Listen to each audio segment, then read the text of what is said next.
नमस्कार शेतकरी बांधवांनो, ज्ञानगंगा चॅनलमध्ये आपले मनापासून स्वागत आहे.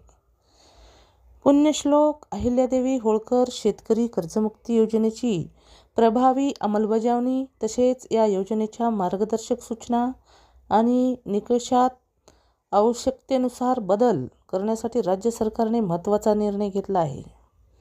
यासाठी 3 वेगवेगळ्या समित्या गठीत करण्यात आल्या आहेत.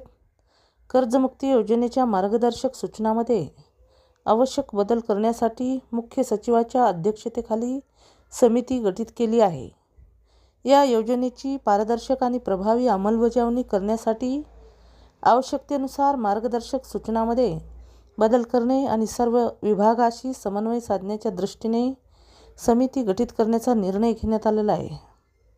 याबाबतचा शासन निर्णय सहकार पणन विभागाने जारी केला आहे. मुख्य सचिव या समितीचे अध्यक्ष आहेत, तर मुख्यमंत्री फडणवीस यांचे प्रमुख आर्थिक सल्लागार प्रवीण परदेशी यांचाही समितीत समावेश आहे. ही समिती कर्जमुक्ती योजनेच्या अंमलबजावणीबाबत नियमित आढावा घेईल. तसेच सदर समितीस आवश्यकता वाटेल असे इतर विभागाचे अधिकारी निमंत्रित करण्याचे अधिकार असतील असे शासन निर्णयात म्हटले आहे. राज्य मंत्रिमंडळाच्या 2 जून 2026 रोजी झालेल्या बैठकीत राज्यातील थकबाकीदार शेतकऱ्यांना कर्जमुक्ती व कर्जाची नियमित परतफेड करणाऱ्या शेतकऱ्यांना प्रोत्साहनपर लाभ देण्याबाबत निर्णय घेण्यात आला होता.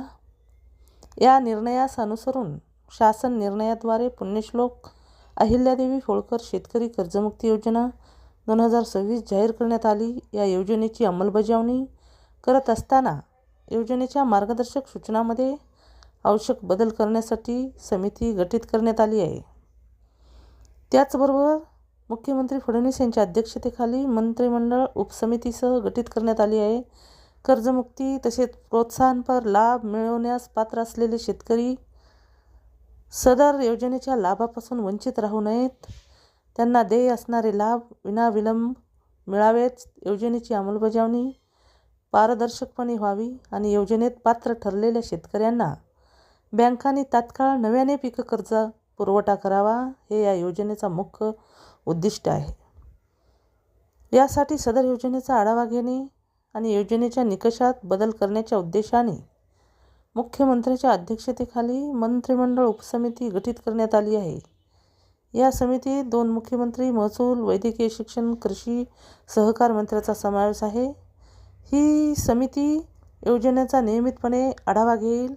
तसेच पीक कर्ज, कर्जमुक्ती आणि एक वेळ समझोता याचा लाभ मिळवून देण्याबाबत अपर मुख्य सचिव वित्त यांच्या अध्यक्षतेखाली एक समिती गठीत करण्यात आली आहे.